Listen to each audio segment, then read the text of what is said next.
ಸತ್ಯ. ಸರಿ. ಸಭೆಯ ಮಧ್ಯದಲ್ಲಿ ಕುಳಿತುಕೊಂಡಿರುವಂತಹ ನಾನು ಈ ನಿಮ್ಮ ಮುಖವನ್ನೇ ನೋಡ್ತಾ ಇದ್ದವಳು. ಯಾಕೆ? ನಗುವಾಗ ಅರಸನೆನ್ನುವ ಹೆಸರೇನು ಪಡೆದವರು ಸತ್ಯ. ಆದ್ರೆ ಈ ರೀತಿ ರಘುವನ್ನೇ ಯಾಕೆ ಆಡ್ತಾ ಇದ್ದೀರಿ ಎನ್ನುವ ಹಾಗೆ ನನ್ನೊಳಗೆ ನಾನು ಯೋಚನೆ ಮಾಡಿಕೊಂಡಾಗ ನನ್ನ ಮನಸ್ಸಿಗೆ ಬಂದದ್ದು ಹೀಗೆ. ಎಲ್ಲೋ ಹೋದಂತಹ ನೀವು ಯಾವುದೊಂದು ತರುಣಿಯನ್ನು ನೋಡಿದ್ದೀರಿ, ಆಕೆ ಅಂದ ಚಂದ ಬಗ್ಗೆ ಬಿಲುಕು ಹಾಕ್ತಾ ಇದ್ದೀರಾ. ಅವಳು ಯಾರು, ಎಲ್ಲಿದ್ದಾಳೆ, ನನಗೆ ಸ್ವಲ್ಪ ಹೇಳ್ತೀರಾ ವಿಚಾರ? ಅಲ್ಲವೇ ಅಲ್ಲ.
ಯಾಕೆ? ನಿನ್ನ ಎಣಿಕೆಯಂತೆ ಇದು ಬೇರೆ ಹೆಣ್ಣಿನ ಮೇಲಿನ ವ್ಯಾಮೋಹದ ನಗು ಅಲ್ಲ. ಇನ್ನೇನು? ಇದೊಂದು ಗುಟ್ಟು. ಈ ಗುಟ್ಟನ್ನು ನಿನ್ನಲ್ಲೇ ತಿಳಿಸಿದ್ರೆ ಏನಾಗುದಿಲ್ಲ. ಎಂತ ಆಗುದಿಲ್ಲ. ಆಮೇಲೆ ಎಲ್ಲ ಹೆಂಗಸರ ಹತ್ರ ಹೇಳ್ಕೊಂಡು ಬಂದ್ರೆ ಗುಟ್ಟು ರಟ್ಟಾಗಿ ಕಾರ್ಯಕ್ಕಿಟ್ಟು ಹೋಗ್ತದೆ. ಆದ್ರಿಂದ ನೀನು ಕೇಳಬೇಡ, ನಾನು ಹೇಳೋದಿಲ್ಲ. ಗುಟ್ಟಿನ ವಿಚಾರ ಇಲ್ಲ, ಹೆಂಗಸರು ತಿಳಿಸಿ ನಾನು ರಟ್ಟು ಮಾಡ್ತೇವೆ ಹಾಗೆ ನಿಮ್ಮ ಯೋಚನೆ. ಹಾಗೆ ನನ್ನ ಮೇಲೆ ಭರವಸೆ ಇಲ್ವ ನಿಮಗೆ? ನೀನು ಹೆಣ್ಣು, ನಿಮ್ಮ ಹೆಂಡತಿ ಹೋದಲ್ಲ. ನಾನು ಗಂಟು ಮಂದಿ ನನಗೆ ಗೊತ್ತುಂಟು, ನಾನು ಹಾಗೆಲ್ಲ ಹೆಣ್ಣಿಗೆ ಹೋಗುದಿಲ್ಲ. ನಮ್ಮ ಈ ದ್ವಾರಕಾ ನಗರ ಇದರ ಹೊರವಲಯದಲ್ಲಿ ಕಂಗೊಳಿಸ್ತಾ ಇದೆ ನಂದನವನ. ಹೌದು. ಆ ಉಪವನದೊಳಗೆ ಇವತ್ತೊಂದು ವಿಶೇಷತೆ ಇದೆ. ಏನು ವಿಶೇಷ? ಒಬ್ಬ ಸನ್ಯಾಸಿ ಬಂದಲ್ಲಿ ಕುಳಿತುಕೊಂಡಿದ್ದಾನೆ. ಬಿಟ್ಟದೆಲ್ಲ ಕಟ್ಟಿಕೊಂಡ. ಕಳ್ಳವನ್ನ ಹೇಗೆ? ಕಳ್ಳನಲ್ಲ, ನಮ್ಮವನೇ ಅರ್ಜುನ. ಅರ್ಜುನ ಬಂದದ್ದ. ವೇಷ ಮಾಡುವುದಕ್ಕೆ ಹೇಳಿದ್ದೇನೆ ನಾನು. ಕಾರಣ ಏನು? ನನ್ನ ತಂಗಿ ಸುಭದ್ರೆ ಅವಳನ್ನು ಕೌರವನಿಗೆ ಕೊಟ್ಟು ಮದುವೆ ಮಾಡುವುದಾಗಿ ನನ್ನ ಅಣ್ಣ ಬಲರಾಮನ ತೀರ್ಮಾನ. ಸಂಬಂಧ ತಂಗಿಗೆ ಒಪ್ಪಿಗೆ ಇಲ್ಲ. ಅವಳಿಗೆ ಅರ್ಜುನನೇ ತನ್ನ ಪತಿಯಾಗಬೇಕು ಎನ್ನುವಂತ ಆಶೆ. ವಿಚಾರವನ್ನು ಬಂದು ನನ್ನಲ್ಲಿ ಹೇಳಿಕೊಂಡಾಗ ತಂಗಿಯ ಮನಸ್ಸನ್ನು ಅರಿತಂತ ನಾನು ಅರ್ಜುನನಿಗೆ ಬಂದು ಅಲ್ಲಿ ಕುಳಿತುಕೊಳ್ಳೋದಕ್ಕೆ ಸೂಚನೆ ಕೊಟ್ಟೆ. ಮುಂದಿನ ಪರಿಣಾಮ ಏನು ಗೊತ್ತೇ? ಏನು? ಅಣ್ಣನಿಗೆ ಋಷಿಗಳು, ಸನ್ಯಾಸಿಗಳು, ಯತಿಗಳೆಂದರೆ ಭಕ್ತಿ ಹೆಚ್ಚು. ಈ ಸನ್ಯಾಸಿಯನ್ನು ಕಾಣ್ತಾನೆ, ಅರಮನೆಗೆ ಕರೆತರ್ತಾನೆ.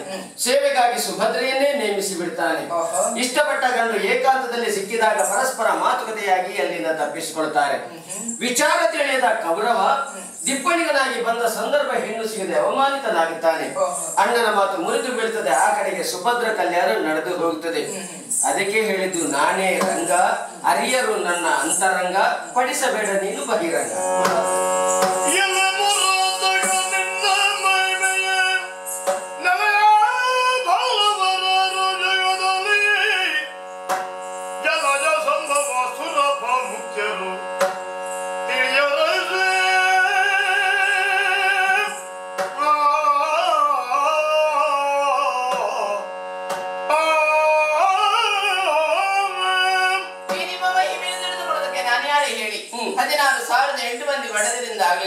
ನಮ್ಮವರೇ ಆಗಿರುವಂತಹ ಜಲಜ ಸಂಭವ ಸುರಭ ಮುಖ್ಯರಿಂದ ಆಗಲಿಲ್ಲ. ಹಾಗೆ ಇದನ್ನು ನಿಮ್ಮ ಸಂಕಲ್ಪ ತಾನೆ. ನಿಮ್ಮ ಸಂಕಲ್ಪದಂತೆ ಈ ನಮ್ಮ ಮನೆಯಲ್ಲಿ ಸುಭದ್ರ ಕಲ್ಯಾಣ ನೆರವೇರಲಿ.